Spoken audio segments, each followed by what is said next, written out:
tindakan Roy Suryo CS sia-sia. Ijazah Pak Jokowi tetap asli karena memang asli.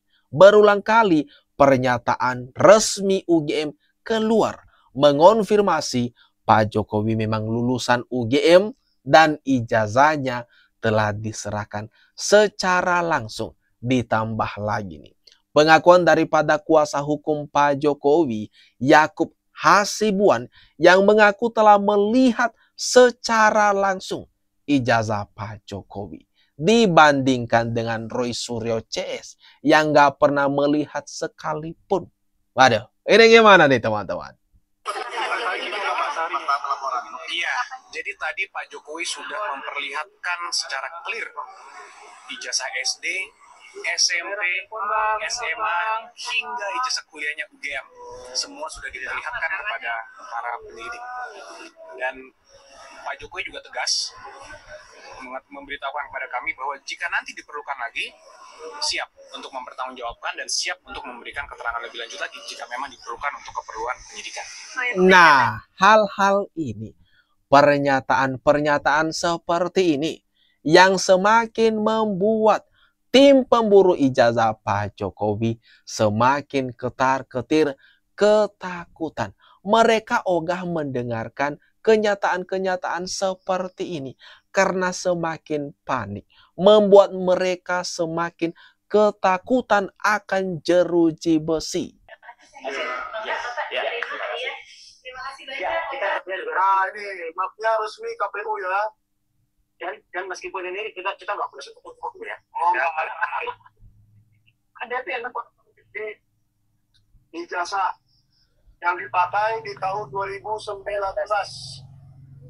Tadi saya minta yang 2014 tapi masih dicari.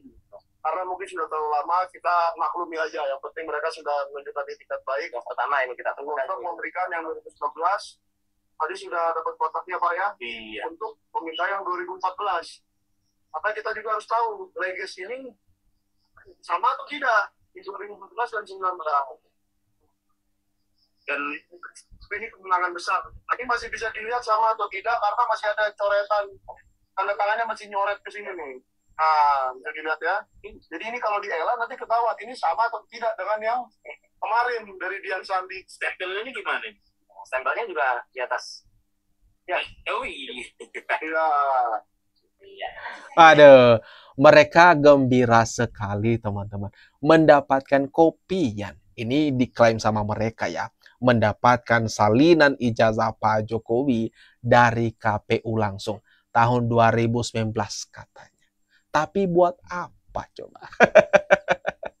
Kalau sekarang ditanya ke UGM, ditanya gini, benarkah kalian pernah memiliki mahasiswa yang bernama Joko Widodo? Kemudian dijawablah sama pihak UGM, benar, memang sudah lulus tahun ini dan ijazahnya sudah diserahkan. Lalu apa lagi? Apa sekarang yang dipermasalahkan? Berarti sudah 100% Roy Suryo CS kalah telak. Ya. Kalau Pak Jokowi dinyatakan palsu, pasti punya saya juga akan palsu. Nah, gitu, Pak. Iya pasti Pak, karena sama sebenarnya. Jadi nomornya di sini, memang nomornya di kehutanan ada begini, kemudian di sini juga ada nomornya. Nah, gitu ya. Dan kemudian tahun 85 itu memang di ijazahnya itu pakai materi. Setelah tahun 85, yang jadi teman-teman yang pada lulusan tahun 86 ya, itu nggak ada pakai materinya.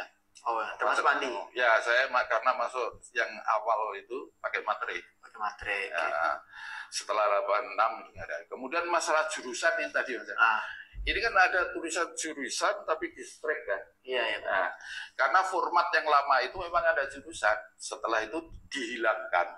Ya. Ini sih pukulan telak ya bagi pemburu ijazah Pak Jokowi. Benar-benar. Andi Pramarya, kalau ijazah Jokowi palsu, ijazah saya juga palsu.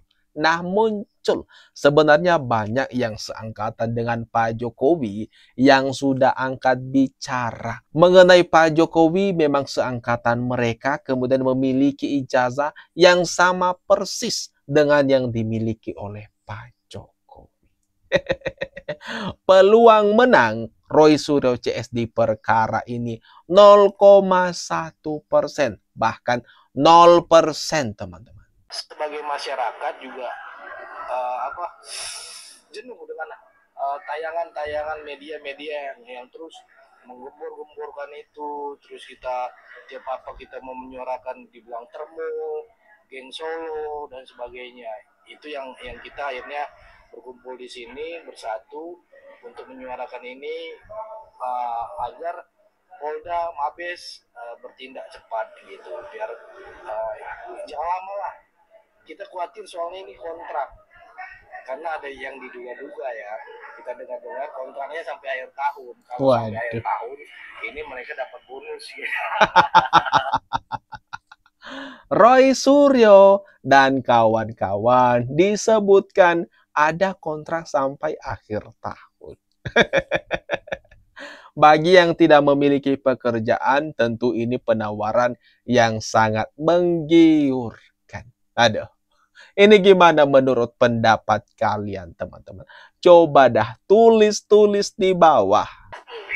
Dan harusnya sama. Tapi berarti yang diterima Roy Suryo kosongan juga seperti itu, Pak? Maksudnya pas lihat dari... Kasih ya. Jadi ini perjalanan panjang. Izin cerita ke belakang ya. Jadi tanggal 3 Agustus itu saya mengajukan permohonan informasi dokumen ijazah Bapak Presiden ke-7 Jokowi ya. Jadi setelah tanggal 3 saya ajukan ke PPID KPU Pusat, ternyata tidak dijawab-jawab sampai lama. Hingga akhirnya tanggal 24 Agustus saya somasi. Akibat somasi saya tanggal 25 Agustus dijawab. Tapi dia bilang ijazah ini rahasia dengan mengeluarkan peraturan KPU nomor 731. Ya, habis itu dilampirkan dia bahwa dasar dia merahasiakan itu adalah adanya uji konsekuensi tanggal 6 Agustus. Berarti kan 3 hari setelah saya mengajukan permohonan.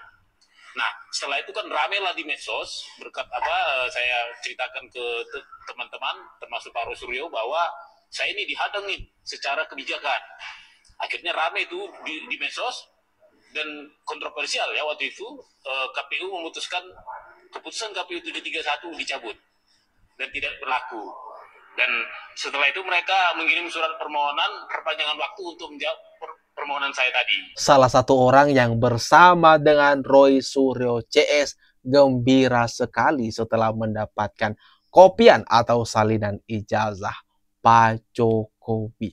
Mereka kira dengan mendapatkan salinan ijazah Pak Jokowi dapat menyimpulkan kalau ijazah yang digunakan oleh Pak Jokowi itu palsu.